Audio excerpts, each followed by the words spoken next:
episode 22. How are you, Julian? I'm great. How are you? I'm very good indeed. And so on tonight's fun-filled episode, we're going to talk about San Diego. I gather there's a baseball strike coming up, which you're going to enlighten our UK audience. But importantly, we're going to start with moles. And you tell me, I've got some questions to answer on moles. I don't think this is my specialist subject. Yeah, I've got a little bit of a quiz for you later, but we probably should start with a bit of a history of moles.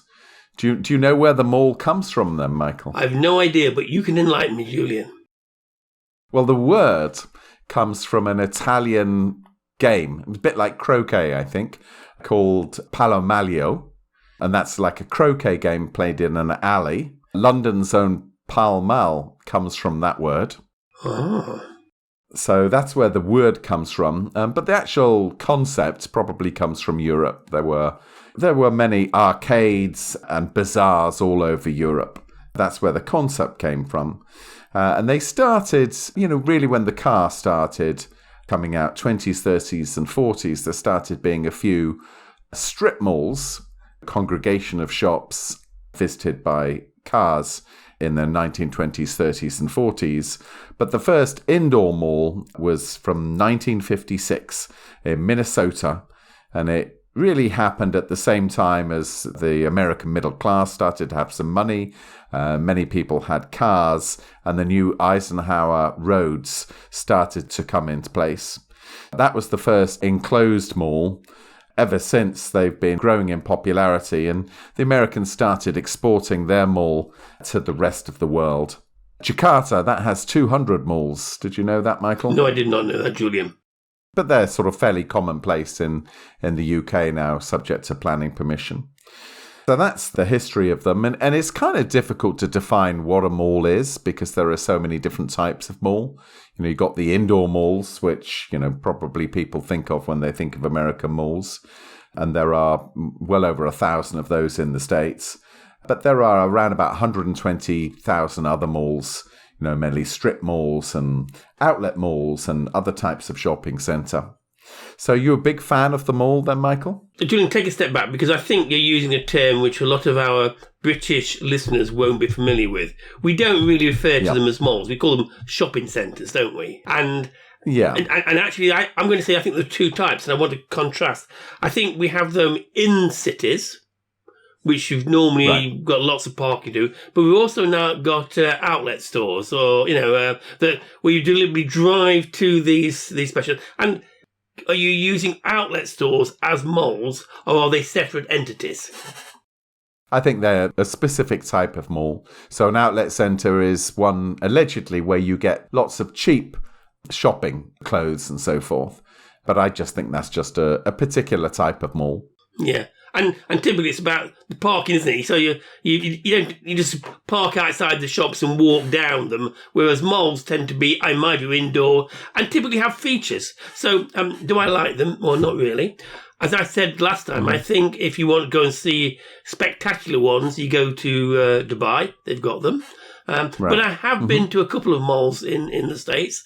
I remember going to one in Houston that had an ice rink in it, which I thought was interestingly in the middle of hot summer. Have you been to the Mall of America in Minnesota? No, I haven't, but I know of it by reputation. That's one of these huge malls. They have 42 million visitors per year. They have 520 different stores. Well, I say different. 3 of the 520 are Gap stores. It's so large that they need multiple Gap stores. In the middle of this mall, they have a big amusement park. They have a pool. They have an aquarium. So the whole bunch of things to entertain people and to attract people to that mall. I suppose my other impression of malls is they're places that lots of young teenagers go to. They sort of hang out there. Is that a fair assessment of if you want to get away from your parents, you go down the mall? The mall is very important culturally in the US because it's a place of firsts. So it is the first time you get a bit of freedom from your parents. You probably go on your first date at a mall. you probably get your first job at a mall. So I think it is culturally pretty important historically for American teenagers. And economically, how they're doing, because again, in the UK, the retail, the old shopfront retail is not going well. We've moved online, and it's only the sort of specialist outlet stores, which are typically on industrial parks away from the town centre, that seem to be doing well. Blue Water or the big ones are really struggling in cities. Yeah. So for COVID, there was a 91% fall off in sales in malls when COVID first happened. But that has since regained. So most shopping centres are now, they're selling more than they did pre-pandemic. But I think you're hinting that there's a sort of longer term decline in shopping malls. And I think the same is in America. So the fact that it started in the same place. So the shops which have been most affected by it are the department stores. So just as in Britain, a lot of the department stores are either closed or they're struggling. So the same is in the States. The malls would have an anchor store, so like a Sears or a Macy or a Nordstrom or a JCPenney or a Bloomingdale's, and many of those have either gone bankrupt or are massively struggling. I think there is a narrative, which sometimes I think is proposed by the people who run online businesses, which is the physical shop is dead. Everything's going to be online in the future. But I don't think that's the case. I think that the larger malls, the ones with the additional entertainment features, those are going to be the ones which continue to do well. And the smaller malls are probably going to be the ones that struggle. A lot of these owners of these malls in America are investing a lot of money in, making sure they put in cinemas and ice rinks and restaurants and other forms of entertainment in their malls to try and make them more relevant for the future. Okay, so yeah, but do I believe that malls are going to go out of business? No, I think many of them will go out of business, but that is because there's probably twice as many malls as there need to be in America. But I think the better quality ones will continue to do very well. And are there particular times of the day or the year when malls are very busy? So I'm thinking it was the American experience of when do people go to the mall? Well, I mean, I'm not like your wife, somebody who is always shopping. But whenever I have gone to one of these places, especially the sort of newer type, they're pretty busy and the parking lots are filled to the brim. And that seems to be, most times of day. Obviously, at the weekend, they are busier. But yeah, I would say they are busy most of the time. Okay. And indeed, you are beginning to get companies like Amazon have physical stores. And they have the physical stores in the best of the malls and the malls with the most facilities. But you wouldn't typically like grocery stores in a mall, would you? I mean, in my experience, and keep me wrong, it's mainly luxury goods and I don't know, women's clothes. Obviously, Joan spends a lot of time in malls, so it's clothes you're buying and I don't know, sports goods, etc. I mean, it's not like what I call a convenience store. You're not going to pop out to the mall and buy a pint of milk, are you? Yeah, usually the supermarkets are in strip malls, and so they're the anchor for a strip mall. And so there might be 20 or 30 shops within a strip mall, of which 60% of the space is taken up by a big supermarket. So that's where people would go for that. If you think about it, if you're doing your own shopping, you probably don't want the distance between the supermarket and your car to be that far. That will work for the supermarkets to have a strip mall which is mostly catered for their needs, rather than having to, people having to walk half a mile to their car with their shopping. And I know this is not necessarily our message in talking about malls, but has online shopping for grocery shopping become popular? Because certainly in the UK, you can get a sense that going to the supermarket for once weekly is being overtaken by ordering online and it being delivered. It's bizarre. When I first came to the States, obviously the States is usually ahead of the trends globally for most things. But there are a couple of areas where they are massively behind.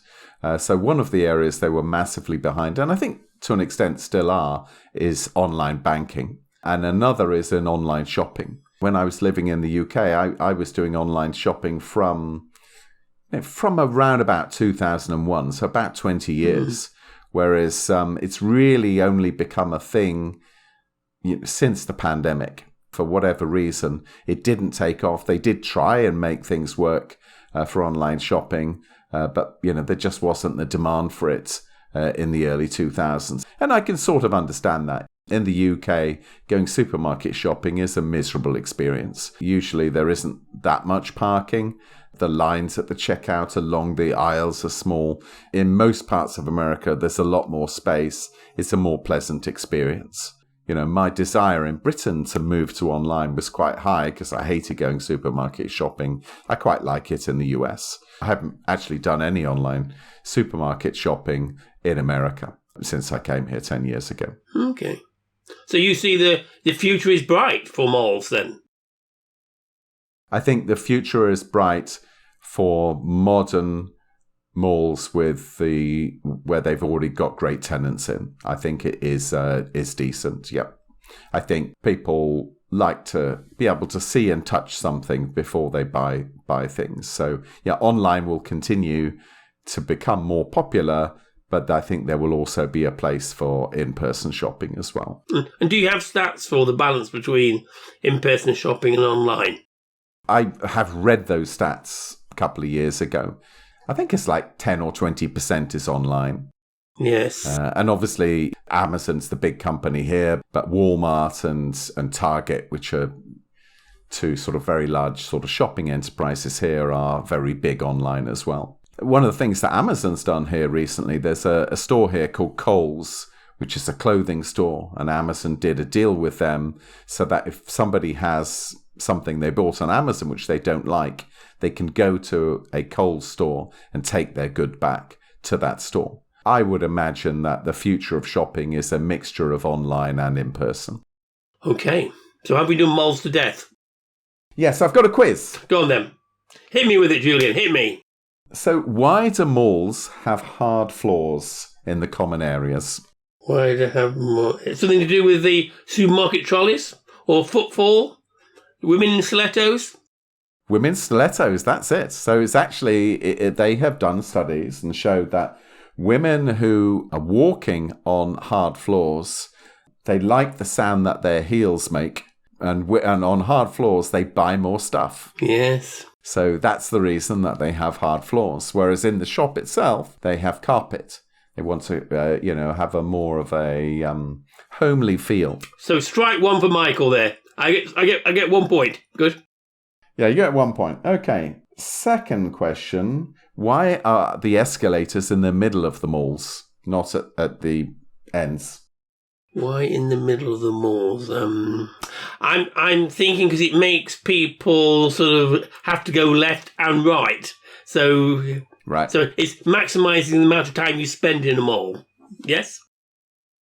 Yeah, so basically they obviously could have them at the end, but they make them walk more, and then as they walk more, they'll spend more. See, all that time with Joan is not being wasted here. I spent a lot of time watching. In fact, the real key thing of a decent mall is, have they got chairs that you can sit on outside the shops with internet access so you can read the paper or do quizzes or whatever? Right.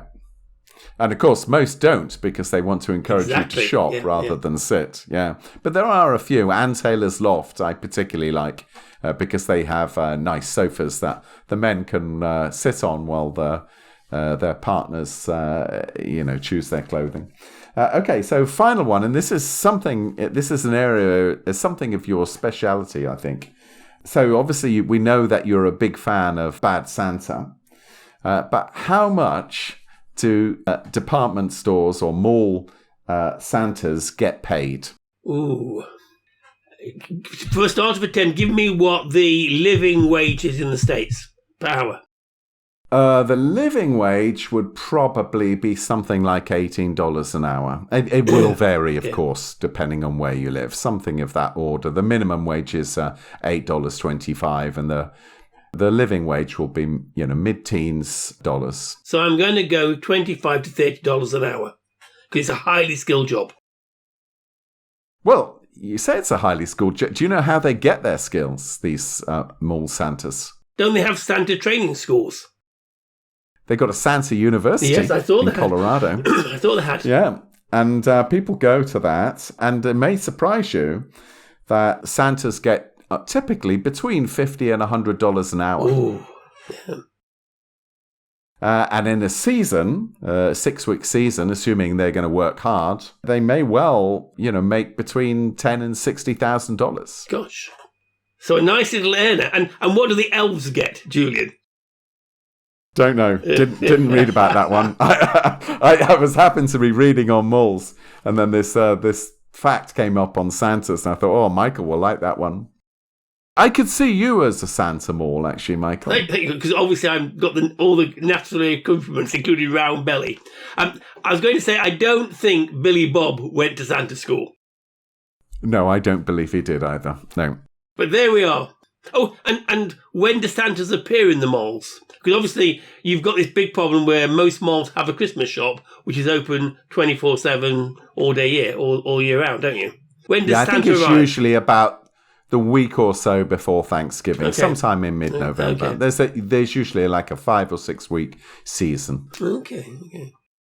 Santa experience, so it's not just seeing Santa. Is it truly like Disney-fied, the ability to entertain people in queues or whatever, and you obviously end up at the Santa shop, presumably?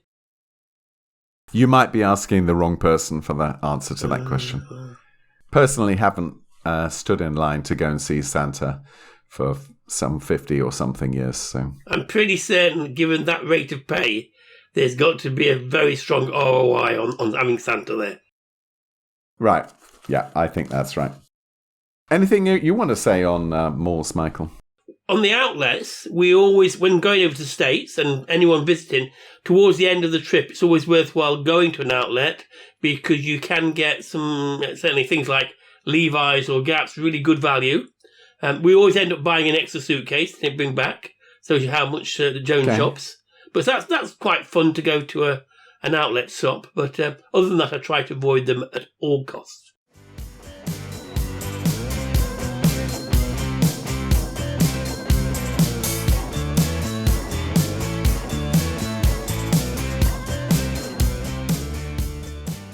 Okay, well, let's move on to San Diego.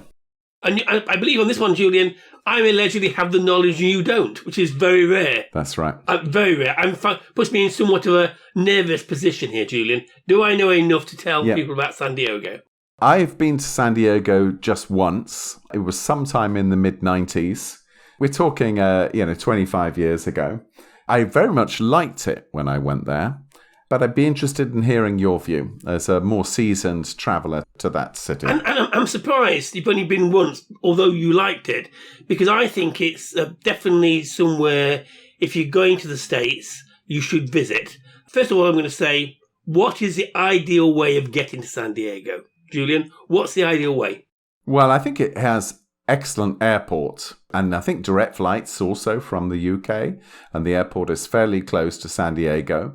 So I would say you go by plane, but you're probably going to tell me that there is that 19th century form of transport, the train, that you can get there by. Is that right? There is. So you go into LA and you get the surf liner, and the clue is in surf, in the train going to San Diego. And what's great about it, you literally travel along all the coast all the way. So you have a view of literally the sea and people surfing. So if you've got time to spend, it's an excellent way to get to San Diego. So that's my first thing. Go by train. Second thing, again, I was doing a bit more background research for today.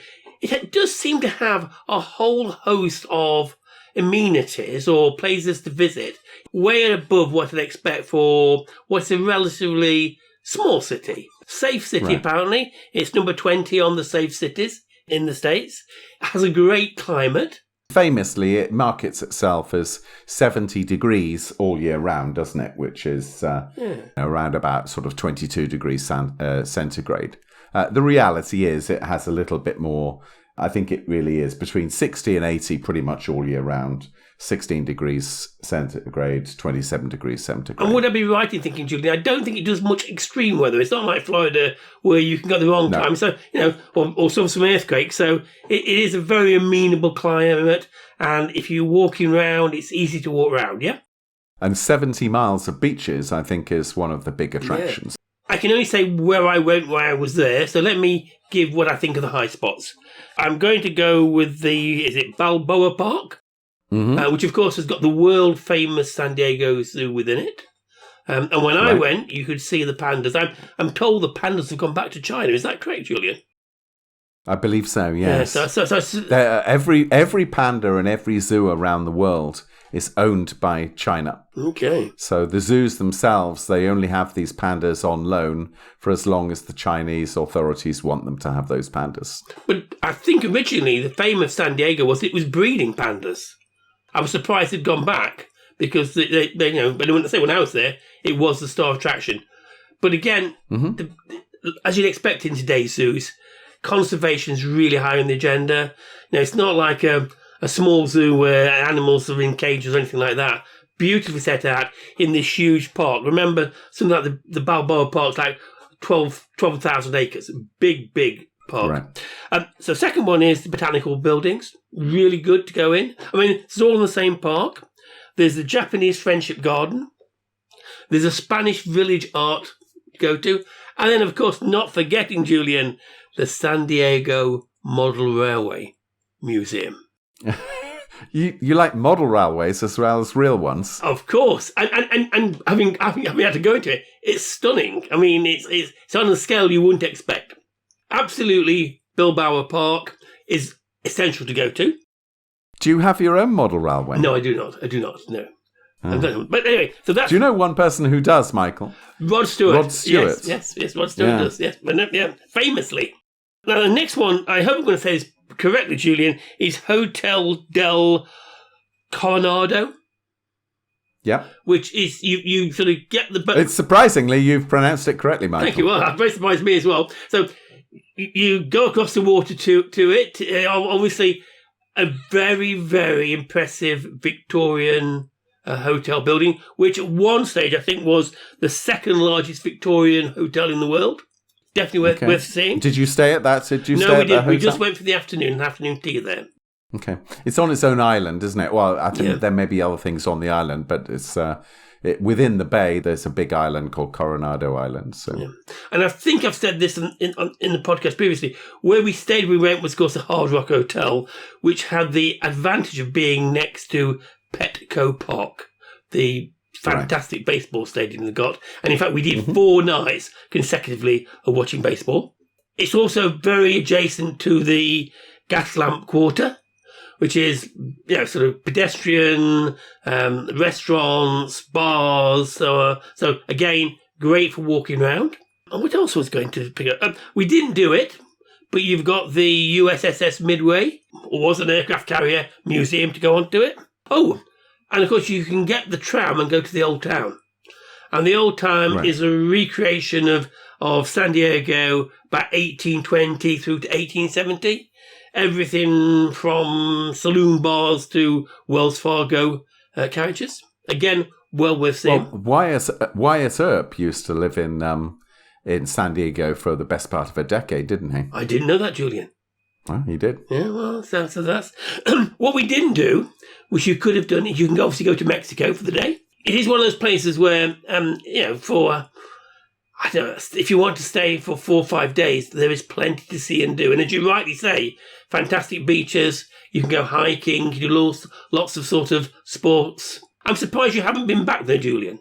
Well, I'm a bit surprised I haven't been back, and I did want to go back this year, but Lorna vetoed it.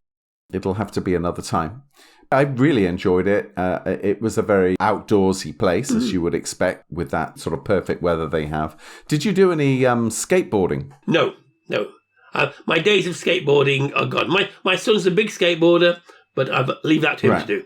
Because Tony Hawk, the famous skateboarder, comes from San Diego, and I believe he's funded a very large number of skateboarding parks throughout the city. Yeah, well, and he's my son's the legend it is. And indeed, I know he's currently touring, and Tom's got tickets to see him at the London Palladium shortly. Oh, wow. So Tony Hawk is the man in skateboarding. Okay, and did you go to SeaWorld? I thought you might have. No, we didn't. There. We did SeaWorld at Disney, so we didn't do SeaWorld. What about the main food in San Diego is fish tacos? Did you eat any of those? I don't think we did. We ate lots of fish, but I don't think we ate fish tacos. And green eggs and ham. Did you eat any green eggs and ham? Oh no, I don't. That sounds horrible, Julian. What are green eggs? Because Dr. Seuss comes from San Diego. You look at me as blankly as if you've never heard of green eggs and ham. No, or Dr. Seuss. Illuminate me, please, Julian. Well, he's a children's author. Have you never heard of you might call him Dr. Seuss. Dr. Seuss, yes. No, your pronunciation is missing, Julian, I'm afraid. You think? No, I believe I might have that correct. So, yes, he comes from San Diego. So you didn't go to Mexico. Were you tempted to rent a car and then drive down to Baja California or merely to Tijuana? We were tempted, but given what I've just said about the number of attractions, we just didn't get the time to go. So that was why we didn't go. Let's do a rating for this. Do you have anything else to say? You're always very fair, Julian, so I say what I liked, and I did like it a lot.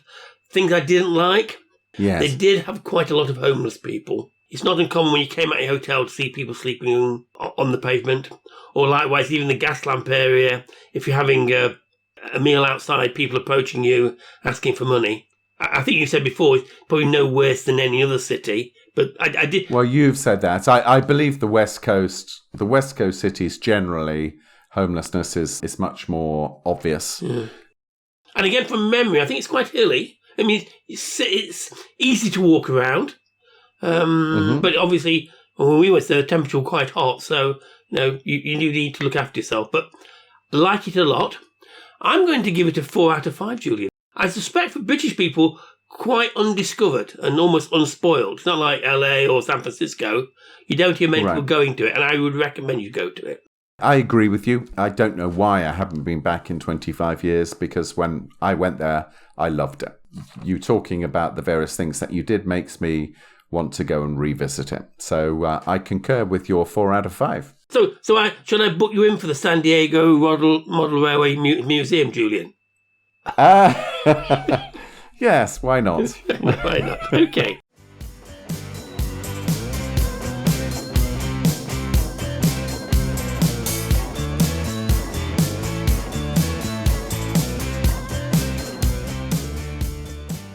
Does that take us on to this baseball strike that is impending? Surely not. We haven't even started spring training yet, have we? No, and it looks likely that we will not be starting spring training on time. So just a kind of a short history lesson for people. Baseball in the last 50 years has had a number of strikes. So it had a strike in 1972, 1973, 1976, 1980, 1981, 1985, 1990, and then the big strike in 94-95, which wiped out 1.5 seasons of baseball. That last big strike was very problematic for baseball because a lot of fans of the game stopped watching it. The average salary for a baseball player is $4 million.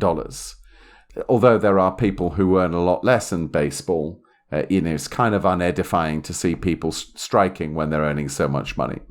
That's what happened in the mid-1990s. Many of the fans never came back after that strike.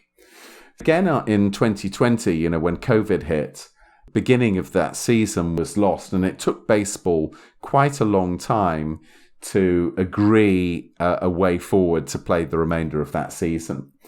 Really, for the last 50 years, there's been this history of baseball players and the owners of the baseball clubs being in dispute. This year, the end of November, the collective bargaining agreement that they have in place expired at the end of November 2021.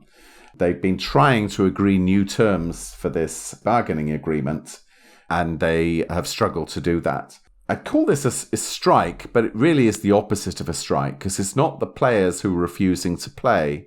It's actually what the owners have done. They've done something called a lockout, which is the opposite of a strike. So they are refusing access for the players into the baseball buildings. And so none of the baseball players are allowed to use any of their facilities at the moment. And essentially the dispute is over money again. The players are couching it in slightly different terms. So they're saying, well, it's really mainly about the salary for the younger players.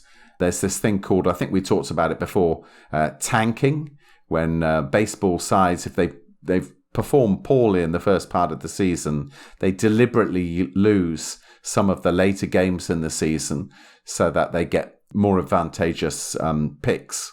So they want to try and stop that, and they want to try and stop the manipulation of some of the service time. What the owners of the baseball clubs want is they want the existing rules kept in place. Anyway, so on the 1st of December, the owners announced that they were going to lock out the players and that there would be no more baseball until an agreement was reached. So that means in the off-season, there were no trades. Free agents weren't allowed to find new clubs. Overseas players weren't able to get visas. Players couldn't train. It also meant that the league couldn't use the players' images. So they would make money from famous baseball's players' images, and they wouldn't be able to do that. Since the 1st of December, the two sides have only met 4 times. The last meeting only lasted 90 minutes. Both sides left saying they were no nearer agreeing something than they were in November. The owners have offered arbitration for the players, and the players have refused that arbitration.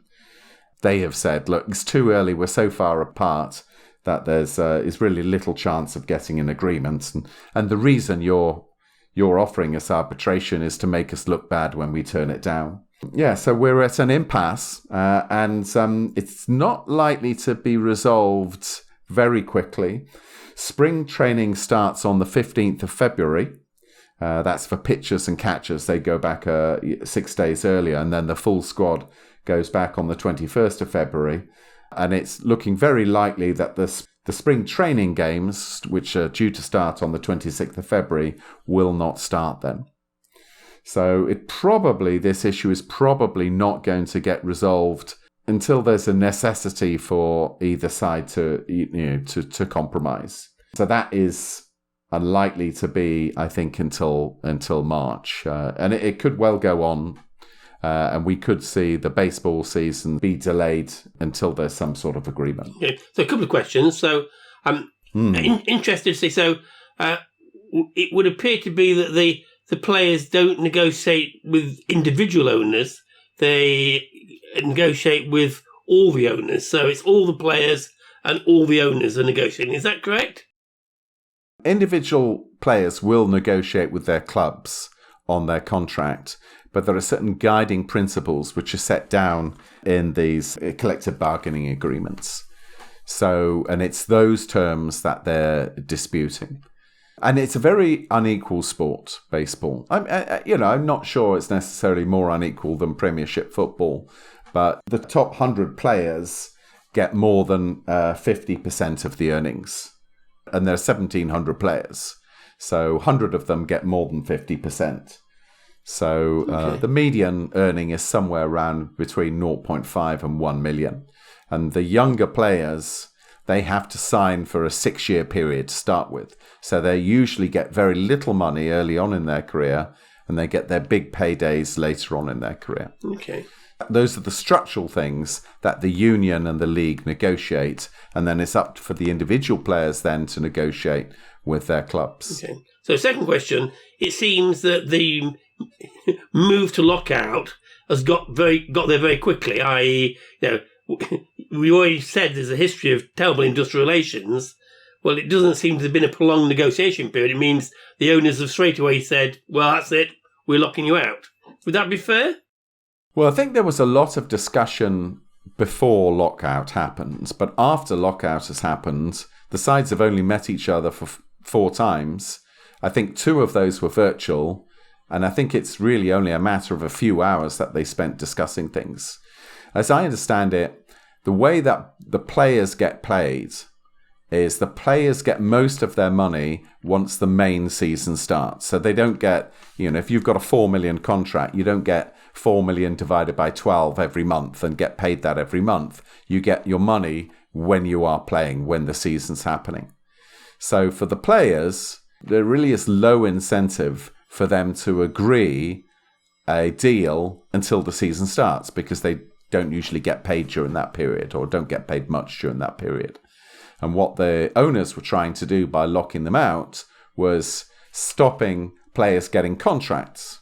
So if you were a player and you didn't have a contract, you're probably going to start worrying a little bit about whether you will get a contract or not. So it's all games which are being played by both sides as they go through this negotiation. I think it's unlikely that this is going to be resolved until we get near to a point where the players are losing money, or losing a lot of money from this. And that was my next question. So we're preemptive question around, when will people start to feel the pain? So you obviously, if you're not playing baseball, you're not getting paid. But what about the owners in terms of presumably getting most of their revenue from television as well as ticket sales? Right. When will they also feel the pain, i.e. they'd have a desire to negotiate? Well, the owners will feel the pain slightly earlier, because they do obviously get revenues from spring training games, which are televised and which crowds go to. So they are going to start missing those revenues from a couple of weeks' time. This is one where the owners and the unions have been in dispute, really, for the best part of 50 years. Players want more of the money that the owners make from running baseball. Yeah. Well, when you gave the history, I was thinking that's some industrial relations record. Puts the miners or the railmen in the UK in the shadow. That's a long series of running disputes, and I suspect the history is now such that there is not a lot of trust on either side. It's not new ground for them, because there have been so many lockouts and strikes, and players refusing to play. And owners refusing to allow them to play. It's not new. So if it happens again, they say, well, it'll be just like it was, 20 years ago, and we know we'll get through that. As a baseball fan, somebody who lives in Florida, so half of the spring training is in Florida, half of it's in Arizona, I was really looking forward to seeing spring training. Yeah. They can't have no spring training, so they're going to have some spring training. But it looks like I'm going to be deprived of, of some of my spring training games. Yeah, and that's what I was thinking about. If I was going to go to, say, Florida, maybe I won't go this spring because I won't watch any baseball. Well, what about the perception of baseball as a popular sport then? Has this impacted on sort of the public's perception of following it, or does absence make the heart grow fonder?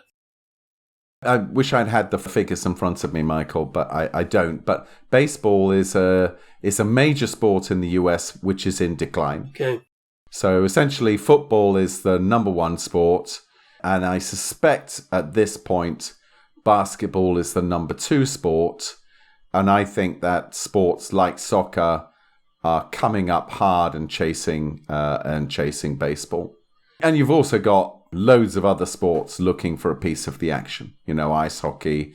They were even setting up a Major League Cricket league here.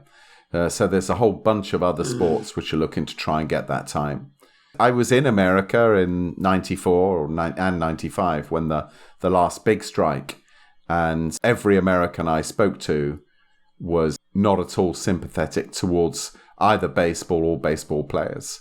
They saw the amount of money they were earning, and then were just angry, really, that people should strike for more when they were getting so much. And I think it is one of those unedifying experiences. You can imagine people who are really getting no money striking, or people whose conditions are terrible, but these are people who are doing stuff that they love doing outside and getting paid very well. Even the sort of lower, more junior players are being paid well. So what's like the sort of lower quartile salary for people? You've mentioned the top 50 get. The mean is 4 million. Yeah. And there are around about 1,700 players. Most of those 1,700 players get between half and 1 million a year. Okay. So it would be deemed a very comfortable living. Yes, what the Players' Union are saying, and they're not wrong on this, they're saying, hey, but there are so many great young players who are really fantastic who are getting paid very little money because they've kind of locked into this 6-year contract with their first contract. So that's the union's position, and the union aren't wrong. Certainly the league are underpaying the very talented younger players. And assuming it's a short career as well, for most people. It's not particularly a short career. For pitchers, maybe. Many of the baseball players are in their mid-30s. Okay. So it's not particularly short. If you're a pitcher, you can destroy your arm and never play again. Yeah. So it could be a very short career. So to put you on the spot, Julian, where do your sympathies lie? With the owners or the players? Neither of them. They have to find a better way of agreeing these deals. The problem is, it's a little bit like Brexit negotiations, is that no one will ever give way on anything until the very last moment. And maybe like every negotiation, but in a business environment, usually both sides want to get the negotiation done and move on. And I wish that baseball would do that rather than this consistently, going up and beyond the deadlines. It just makes it look a money-grabbing sport. Well, that's a very gloomy end to the podcast, Julian. Can you try and change the atmosphere somewhat and either let's say what we're doing next time or give some good news to end upon? Well, I've got some good news. Do you remember Golden Corral? The buffet eatery which my daughters and their respective boyfriends hated so much. They've been in the news. Have you seen this? Only through the prep we sent me, Julian. So, and I think it follows the line, that there are some restaurants who recommend you don't go for the food, but the entertainment. And Golden Corral's obviously in that category, isn't it? Yeah, there was a massive punch-up this week in Pennsylvania, or last week in Pennsylvania, where 40 customers got into a big fight, exchanging punches, hitting each other with chairs, because someone cut in line, pushed into the queue in order to get some steak. And there's some great video of this fight. The police were called. 40 people were involved in a messy brawl. Food may be terrible, the hygiene very bad, but anywhere where you get to see a big boxing match or a cage fight, it's got to be a good place to go, wouldn't you say? Well, absolutely. And so queuing, generally in America, do people queue responsibly is the word I'm looking for? Yeah. It's not like Italy. Or France. I was going to say, I'm pretty clear any of those people fighting at the weekend in Pennsylvania had not been to France, where queue is an alien concept. It's every man for himself. Right. Which is why the French are so good at scrimmaging in rugby union, because you just pile in, and the one who gets to the front gets the deal. It is normal for you to be in a line. As I understand it, there was an issue with the shortage of... We're still having the shortages of various different foodstuffs here. There was a shortage of steak. I mean, it'll be low-quality steak, but there was a shortage of steak. Somebody was pushing in, and then by them pushing in, they took the last of the steak, which then upset other people who had been waiting in line. Try and find it on YouTube. It should be fairly easy to find, as you find people, men and women, punching each other, picking up chairs, smashing their chairs down on their opponents. All good fun. I'm not sure you'd be saying that's not responsible. We are not encouraging people to have fights in restaurants, are we, Julian? No. That was the right answer, Julian. And on our next episode, we're also going to have another guest speaker, aren't we, Julian? Somebody who is from South Africa and is given a US perspective. Tell me more. Going to interview somebody from who's born in Namibia and educated and worked in South Africa, but who has made his home in the US. And so slightly different from our normal British perspective on America. It'll be a Southern African perspective. I look forward to hearing it, Julian. So, does that finish the podcast, number 22? I think it does. So it's goodbye from me, Julian, and it's... And it's goodbye from me.